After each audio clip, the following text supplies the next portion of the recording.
ล่าสุดเนาะคลิปล่าสุดทางบอลาเพิ่นลงไปเมื่อกี้นี่พี่น้องเอ้ย32นาทีเนาะเข้าไปหาทางน้องเบยพี่น้องเอ้ยเนาะติดตามมึง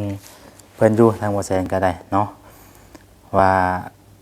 เป็นแนวใดนะตอนนี้ก็ทางบอลาเพิ่นกำลัง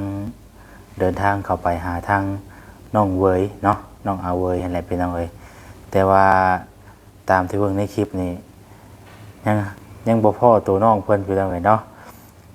ตอนนี้ยังตามหาอยู่พี่น้องเอ้ยบ่ฮู้ว่าน้องเพิ่นไปไสพุ่นนี่เนาะนึงว่าเพิ่นก็บ่มีช่องทางติดต่อเพิ่นเนาะ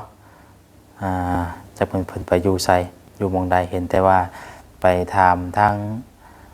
ชาวบ้านเนาะอยู่ใกล้เคียงกันนั่นแหละว่าน้องเพิ่นไปไสหันน่ะพี่น้องเอ้ยเนาะสบายดีเด้อสบายดีพ่อแม่พี่น้องเบิดสู่หูสู่คนพี่น้องเอ้ยพบพ่อกับซ่องบ่าวแสนอีกแล้วเนาะพบพ่อกันมื้อนี้พี่น้องเอ้ยทางบ่าวแสนพอดีว่าได้ลงมาทางกลับบ้านแล้วนะพี่น้องเอ้ยเนาะพอดีว่ารถก็เอารถกลับมาเช็คสภาพเลยก็กลับมันเอามาเปลี่ยนน้ำมันเครื่องพี่น้องเอ้ยเพราะว่าครบรอบแต่โดนแล้วเนาะเปลี่ยนน้ำมันเครื่องก็ตั้งแต่ไปปากเซเนาะตั้งแต่รอบเกินไปปากเซก็ถือว่าเกินไปประมาณพันเนาะเกินไปเป็นพันเลยพี่น้องเอ้ย1,000 กิโลเลยเนาะค่าแต่ไปพี่น้องเอ้ยเนาะพอมีเวลาเข้ามาเปลี่ยนพี่น้องเอ้ยวันนี้ได้กลับลงมาบ้านนะก็เลยเอารถเข้ามาเปลี่ยนน้ำมันเครื่องเนาะจักสิมีอย่างน้ำในใดพี่น้องเอ้ยให้เพิ่นเช็คสภาพเบิ่งน้ำกันมีแต่ขี่กับขี่เนาะจักสิเป็นได้ใดพี่น้องเอ้ยปกติก็มาเปลี่ยนตะลีนเนาะรอบนั้นก็ว่าสิเข้ามาเปลี่ยนตะลีนนั่นแหละเบิดไปเท่าไรพี่น้องเอ้ยเนาะรอบก่อนนั่นก็ว่าตัวนักเติบรอบนี้จักก็มีแต่ว่าขอให้แต่เป็นแต่มีแต่ลีนนั่นแหละเนาะบ่อยากให้เป็นลายพี่น้องเอ้ยเป็นลายก็เป็นเงินลาย เนาะพอดีว่าอยู่ระหว่างนั่งรอท่าทางเพิ่นเปลี่ยนลีนพี่น้องเอ้ยเนาะพอดีว่ามาแต่สร้างเครื่อง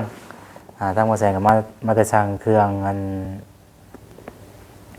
สังกะสีนี่แหละพี่น้องเอ้ยเนาะสร้างเครื่องสังกะสีหันค่าของทางบ่แซนนั่นแหละพี่น้องเอ้ยเบิ่งก่อนยังมีบินบินอยู่ในรถพุ่นนี่เนาะบินอยู่ในรถพี่น้องเอ้ยพอดีเฉพาะสร้างเครื่องเมื่อมุงหลังคาพี่น้องเอ้ยเนาะมุงหลังคาอยู่อันหลังคาห้านนะพี่น้องเอ้ยเนาะพอดีเบิดอยู่6,760,000พี่น้องเอ้ยเนาะเฉพาะเครื่องมุงมีขอบข้างมีหางลิ้นมีอย่างต่างๆมีหลายอย่างอยู่เนาะถ่ายเบิ่งน้ำกันอะไรพี่น้องเอ้ยพอดีว่าไปสร้างเพิ่นแล้วเนาะหลังจากที่ว่าสร้างเครื่องเพิ่นเรียบร้อยแล้วก็พอดีว่าแล่นมานี่ก่อนมาเปลี่ยนลิ้นหรือว่าเปลี่ยนน้ำมันเครื่องซะก่อนแล้วก็จังสิเดินทางไปบ้านพลซิมพี่น้องเอ้ยมื้อนี้เนาะก็ได้ลงมาแล้วก็เคลียร์เวียกอยู่ทางนี้น้ำแน่นะมี2หม่องว่าแสนสิไปมื้อนี้มีบ้านแก้งกระเป๋าแล้วก็บ้านพลซิมเนาะที่เป้าหมายไปตอนนี้เนาะพี่น้องเอ้ยก็เลยแวะเข้ามาเปลี่ยนน้ำมันเครื่องก่อนบ่ฮู้ว่าจักชั่วโมงพุ่นนี่พี่น้องเนาะก็เห็นหลายคนเข้ามาอยู่ได้นี่เนาะรถหลายอยู่มื้อนี้พี่น้องเอ้ยเปลี่ยนดินแล้วก็จังสิเดินทางไปเนาะบ้านแม่น้องน้ำเพชรแต่ก็บ้านเอลาบ้านเอลานี่คือว่ามีเครื่องบ่พอนี่แหละเนาะก็เลยสิไปไล่เบิ่งก่อนได้งบประมาณเบิ่งก่อนแล้วมันสิมีอย่างแน่เพิ่มเติมขาดเกินอย่างแน่นะห้อยก็จังสิแจ้งเพิ่มเติมอีกพี่น้องเอ้ยเนาะก็เลยอยู่ระหว่างรอถ่าทางเงินเพิ่นเปลี่ยนน้ำมันกอกน้ำมันเครื่องแล้วเดี๋ยวทางว่าแซนสิเดินทางออกไปเนาะตอนนี้ก็บ่ายโมงครึ่งพี่น้องยังบ่ได้กินข้าวอยู่ให้เพิ่นเปลี่ยนแล้วก่อนจังสิเดินทางออกไปเนาะกำลังมาแต่สร้างเครื่องสร้างสังกะสีโลซิ่งเนาะเมืองมุงห้านนั่นแหละพี่น้องเอ้ยเนาะก็พอดี7 แผ่นแล้วก็มีทั้งหน้านำเนาะ14พอดีเป็น14แผ่นพี่น้องเอ้ยแต่ก็จังถ้าเบิ่งนำกันเนาะตอนแรกพุ่นแหละเลยว่าแซนเมื่อสิอัปเดตให้พี่น้องเบิ่งให้ทางแม่นุ่นเพิ่นรับเครื่องอยู่บ้านพุ่นแหละเนาะพอดีว่ามื้อนี้ก็ออกมาเวียกคนเดียวพี่น้องเอ้ยเพราะว่าทางบ่เพิ่นเพิ่นก็ไปขายมันเนาะไปขายมันเพิ่นแล้วก็เลยบ่ได้มาร่วมกันมื้ออื่นเนาะเฮาก็จะเดินทางขึ้นไปลุยนำกันพี่น้องเอ้ย ในวันนี้เรื่องน้องเวยเนาะมาเอาเรื่องน้องเวยพี่น้องเอ้ยเอาเรื่องน้องเวยนี่คลิปล่าสุดที่ว่าทางบลาเข้าไปเดี๋ยวขออนุญาตขออนุญาตทางบลาเนาะพี่น้องเอ้ยเอาคลิปเพิ่นมาเบิ่งนะ เนาะนี่ พ่อคนไม่ตุ้งหนังนี่ตุ้งหนังนี่เป็นคลิปเพิ่นที่ว่าเพิ่นเข้าไปหาพี่น้องเอ้ยเนาะ น่าจะกลับมาเลยมั้งไปเบิ่งกันนะนี่บอลอยู่ใช่ไหมน้องครับป้าเดี๋ยวจะไปตามหามึงถ้าเกิดว่าเพิ่นบ่มาขอไปหาน้องบัชญาเนาะแน่ก็ได้ครับพ่อแล้วเนาะเรายังอยู่เนาะใครพ่อเมื่อวานนี่จะถามเราจะได้ใครถามว่าพวกนั้นมันมาบอกกันเข้ามาแล้วเหรอวะเข้ามาแล้วจะไปเห็นยังคอยไปหากินเหรอวะจับเราไปหากินเนาะโดยเสือคิงเหมือนบ่เราไปหากินเนาะเราไปหากินแล้วเจ้าจะสิครับรอดิแล้วก็กับเจ้านะเราว่าจะได้ครับโดยก็คือแบบปลอดภัยเนาะปลอดภัยแล้วยังไงเนาะสรุปแล้วทางน้องเบยเนาะเพิ่นบ่ได้หายตัวไปใช้ดอกพี่น้องเนาะเพิ่นก็อยู่บริเวณขอบเขตบ้านนั่นแหละเนาะแต่ว่าเฮาบ่มีช่องทางติดต่อเพิ่นน่ะมันก็เลยกลายเป็นแบบว่าคือหายตัวไปแล้วก็คือแบบบ่ฮู้จักกันนะว่าเพิ่นไปไสบ่อยู่ไสหม้องใดเนาะอันที่จริงแล้วเพิ่นก็อยู่บริเวณขอบเขตนั่นเพิ่นไปหาอยู่หากินของเพิ่นแต่ว่าเฮาบ่มีช่องทางติดต่อเพิ่นน่ะก็เลยกลายเป็นยากบัดนี้พี่น้องจักเพิ่นอยู่ไสจักอยู่ใจใดจุดใดบัดนี้เนาะเฮาบ่มีช่องทางติดต่อเพิ่นน่ะอยู่ใกล้ก็คือไกลได้พี่น้องเนาะเพราะว่าจักเพิ่นอยู่หม้องใดจักสิหาอยู่ไสหม้องใดอะนะเนาะตอนนี้ก็ทางบ่ลากับบ่าวปัญญาเนาะปัญญาบ่ชื่อเพิ่นน่ะพี่น้องเอ้ย ขออภัยนำหลายถ้าว่าบ่ชื่อผิดเนาะเพิ่นก็พากันเข้าไปตามหานะพี่น้องเนาะเอาไปตามหาทางน้องเพิ่นน้องมันเอาเวยนั่นแหละพี่น้องเอ้ยคือตอนนี้ก็คันคือว่า100%อยู่ก็สิเข้าไปตามหาซอยเพิ่นอยู่พี่น้องเอ้ยเนาะคันคือว่าไปนะครับถึกว่ามื้อนี้นะถึกช่วงลงมาบ้านพอดีกลับบ้านพอดีพี่น้องเอ้ยก็เลยว่าสิก็เลยบ่ได้มื้ออื่นเดี๋ยวจะเดินทางขึ้นไปพี่น้องเดินทางขึ้นไปแล้วก็อาจารย์สิติดตามบนน้ำกันเนาะถามไทยน้องบนน้ำกันว่าสิเป็นยังไงนะคือตอนนี้ FC เพิ่นก็ลุ้นเอาแท้ว่าเนาะอยากรู้ว่าน้องเพิ่นอยู่จังไดกินจังไดนะพี่น้องเอ้ยแต่ก็ของแนวเพิ่นปกติเพิ่นก็ไปหาอยู่หากินของเพิ่นอยู่แล้วนะแต่ว่าคือพอดีว่าเฮาเข้าไปบ่เห็นเพิ่นแล้วก็คือแบบใกล้เคียงคือว่าน้องเพิ่นหายตัวไปสินะที่แท้ก็เพิ่นก็บ่ได้ไปทางใดพี่น้องเอ้ยเนาะก็มีแต่ให้น้องให้เห็นนั่นแหละพี่น้องเอ้ยทางบลาคำว่าปัญญาเพิ่นตามหาน้องเพิ่นให้เห็นเนาะเพราะว่าคันเห็นแล้วก็สิได้บอกให้น้องเพิ่นได้สอนน้องเพิ่นบ่ให้ไปไสช่วงนี้เนาะเวลาทางทีมงานเข้าไปหาก็สิได้พบพ่อทางน้องเพิ่นนำนะพี่น้องเอ้ยเนาะได้โอ้ได้ล้มตอนนี้ก็ตามที่เบิ่งในคลิปเมื่อวานนี่นะเพิ่นว่าหลังจากที่ฮู้ข่าวว่าทางในบ้านเพิ่นบ่รับแล้วนะพี่น้องเอ้ยทางในบ้านเพิ่นบ่รับน้องเอาเวยแล้วและทางบาลาเพิ่นสิดำเนินการเรื่องเฮ็ดกระต๊อบให้น้องเพิ่นอยู่ก่อนเนาะแต่ว่าเรื่องที่ทางนี่จักในใดอันนี้เฮาเดี๋ยวจังถามบาลาเพิ่นอีกเทื่อว่าเพิ่นมีที่แบบใดให้น้องเพิ่นอยู่ไปก่อนนะพอได้พักได้เช้าไปก่อนแต่ก็เฮ็ดกระต๊อบไปก่อนจำแบบว่า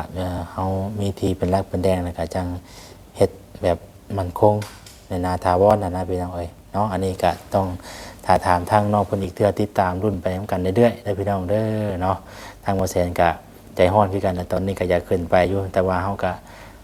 มีเวียกทางนี้แน่นะมาเคลียร์เวียกทางนี้แล้วก็จังสิขึ้นไปพี่น้องเอ้ยมื้ออื่นนี่สิให้ทางสร้างเพิ่นมาเคิงเฮือนลุงโจยเนาะมาเคิงเฮือนลุงโจยแล้วก็ให้เพิ่นเทกันเปื้อนไว้แล้วก็มื้อต่อมาก็เป็นมื้อวันพฤหัสเนาะมื้อวันพฤหัสแล้วก็สิให้เพิ่นถ้าว่ามื้องามยามดีก็ให้เพิ่นยกเลยนั่นแหละพี่น้องเนาะเพื่อบ่เป็นการเสียเวลาแล้วก็ให้เพิ่นเทกันเปื้อนแล้วก็ยกเสาเลยให้เพิ่นเฮ็ดไปเรื่อยๆเนาะจังว่าสิฮอดหน้าฝนมาแหละมันสิยากพี่น้องเนาะ เอาจังไดก็ฝากเป็นกำลังใจทางทีมงานทางบ่ละเนาะบ่าวพรทางบ่าวบัญญาที่ว่าเพิ่นกำลังตามหาตัวน้องเพิ่นอยู่ตอนนี้ก็ขอให้พบตัวน้องเพิ่นเนาะเฮาก็เมื่อเช้านี้ก็ทางบ่แจ้งอัพคลิปลงไปก็พอรู้ข่าวว่าน้องเพิ่นน่ะบ่ได้ไปไสอยู่ขอบเขตนั่นแหละบ่ได้อยู่บริเวณในบ้านนั่นแหละบ่ได้ไปไสหรอกพี่น้องเนาะบ่ได้หายตัวไปไสแล้วก็บ่ได้มีผู้ใดจับผูกมัดเพิ่นไว้เนาะเพิ่นก็ไปตามของเพิ่นปกติอันแหละแต่ว่าเฮาบ่มีช่องทางติดต่อหาเพิ่นแหละก็เลยมันนำหาตัวยากปานนี้พี่น้องเอ้ยเนาะ เอาเดี๋ยวสักหน่อยทางบ่แชนสิออกไปเนาะเบิ่งถามเบิ่งทางสร้างเพิ่นเนาะเพิ่นเปลี่ยนดินเปลี่ยนน้ำมันเครื่องแล้วหรือบ่ดูว่าจังใดเนาะพี่น้องเอ้ยอันนี้เพิ่นก็กำลังเสร็จสภาพอยู่เดี๋ยวออกไปคราวหนึงเนาะพี่น้องเนาะโอเคพี่น้องเอ้ยเนาะตอนนี้เพิ่นก็กำลังเอาเข้ามาแล้วเนาะ สบายดีได้เด้อพี่น้องกำลังเซ็กสภาพเพิ่งเนาะอันนี้เป็นน้ำมันเครื่องเนาะพี่น้องเนาะที่ว่าเพิ่นสิเอามาเปลี่ยนใหม่เฮาแหละพี่น้องเอ้ยโอ้ลายตะกระตุกเติบได้นี่เนาะ3-4ตุกพวกอันนี้กำลังเปลี่ยนออกพี่น้องเอ้ยเพราะว่าครบรอบเพิ่นแล้วเนาะเลยไปกะหลายกิโลเติบพอสมควรพี่น้องเอ้ยได้กี่ฝุ่นอันนี้ฝุ่นเนี่ยโอ้ยพี่น้องบ่เป็นแต่เบิ่งเด้อเนาะมีแต่กี่ฝุ่นกี่ตมกี่ตุนกี่ตมเนาะพื้นเดี๋ยวไปเช่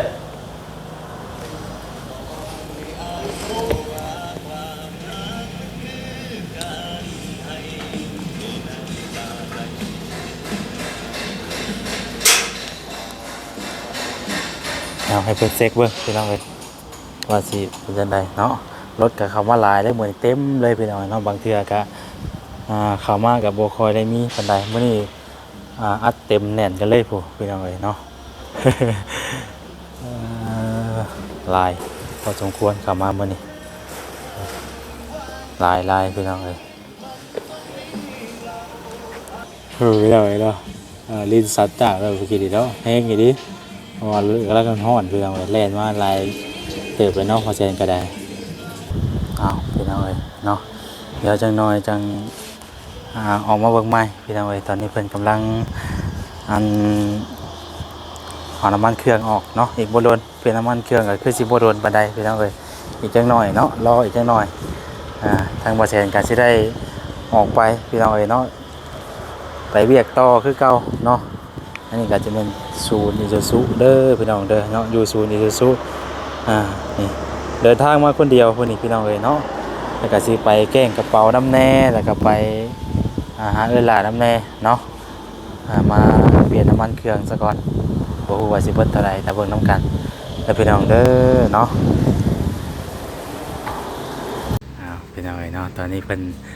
กำลังเช็คหยังเนาะนี่เนาะตัวนี้เช็คค่าคันเปลี่ยนน้ำมันเครื่องเพราะว่าเขาต้องได้เขียนตัวนี้ใส่ไม้อีกบัดนี้เนาะ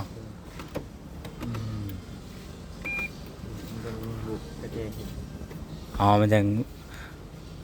เวลาครบรอบแหละกุญแจมันจะขึ้นเลยเนาะโดยเซ็กให้พี่น้องเลยเนาะเซ็กค่าเปลี่ยนน้ำมันเครื่องคนแบบเนาะ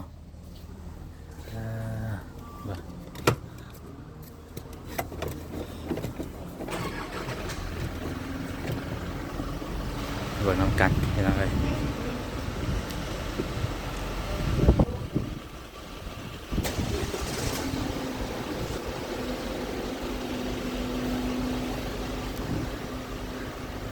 จะเป็นปุ่มยังปุ่มยาว่าใจนั้นพอใจกันยังบ่เคยเห็นสักเทื่อจะเป็นเอาเห็นบ่เป็นเนาะ มันจะมีปุ่มกดอยู่ในหันพี่น้องเลยคือสีแล้วล่ะพี่น้องไอ้บาทนี่เนาะถอยออกแล้ว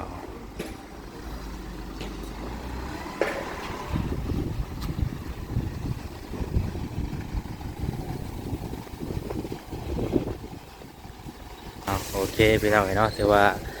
สำเร็จเรียบร้อยแล้วพี่น้องเนาะกับว่ามียังพี่น้องมีแต่เขาเปลี่ยนลิ้นเนาะเปลี่ยนน้ำมันเครื่องของฉันซะเนาะใช้เพิ่งเขียนให้เขาแล้วบ่ยังบ่ทันได้เขียนได้นี่เขียนได้เนาะอยู่นี่พี่น้องน้ำมันเครื่อง น้ำมันล่างหัวฉีดเนาะที่ว่าเราได้รายการที่เราเปลี่ยนในมื้อนี้เนาะวันที่18เดือน3 2025มื้อนี้ครบอีกวันนี้นะมัน61,376 กิโลเราจะมาเปลี่ยนอีกรอบพี่น้องเอ้ยเนาะตามรายการตัวนี้เลยตอนนี้มัน50,000 ปลายเนาะ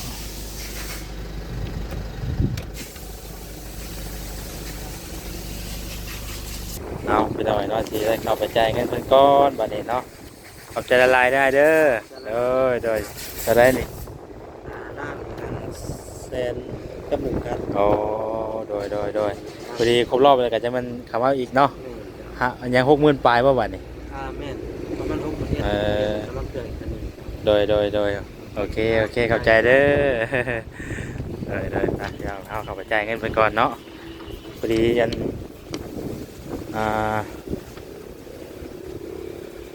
1,501,000 กีบพี่น้องเลยเนาะโอเคพี่น้องเลยจ่ายเงินเป็นเรียบร้อยเนาะ1,501,000 กีบพี่น้องเลยเนาะเป็นเงินบาทกะ2,392 บาทเนาะเป็นเงินดอลกะ70 ดอลด้วยเนาะนี่แหละอยู่ในนี่ก็มีแต่บินจ่ายเงินรถอยู่เนาะเอกสารรถนี่ก็เอาโอเคพี่น้องเนาะจังไรกระทั่งบ่แซนสิได้ขอตัวลำลาไปก่อนแล้วพี่น้องเอ้ยโอ้เพิ่นเช็ดคายบ่แซนเลยเด้อนี่เนาะชูนเลยบัดนี้พี่น้องเอ้ยเนาะนับใหม่เลยบาทนี่ นับใหม่เลยบ่บาทนี่เนาะดูว่าได้พี่น้องเอ้ยแม่นดีๆนะนับใหม่นับกิโลใหม่บ่เลยบาทนี่เป็นรถใหม่เลยพี่น้องเอ้ยบาทนี่เนาะโธ่0 กิโลเอาโอเคเนาะพี่น้องเนาะสำหรับคลิปนี้ก็จะได้ขอตัวไปก่อนลำลาไปก่อนพอๆกันใหม่ผิดพลาดประการใดก็ขอโทษขออภัยเนาะมื้อนี้ก็เข้ามาเปลี่ยนลิ้นแล้วก็เว้าถึงทางน้องเวยน้ำแน่มื้อนี้พี่น้องเอ้ยเนาะเอาฝากเป็นกำลังแรงใจให้ทุกท่านเนาะที่ว่ากำลังติดตามรับชมรับฟังในนัดตอนนี้เนาะขอให้อยู่ดีมีแฮงสุขกายสุขใจเพื่อสุขสุขคนสบายดีพี่น้องเอ้ยเนาะ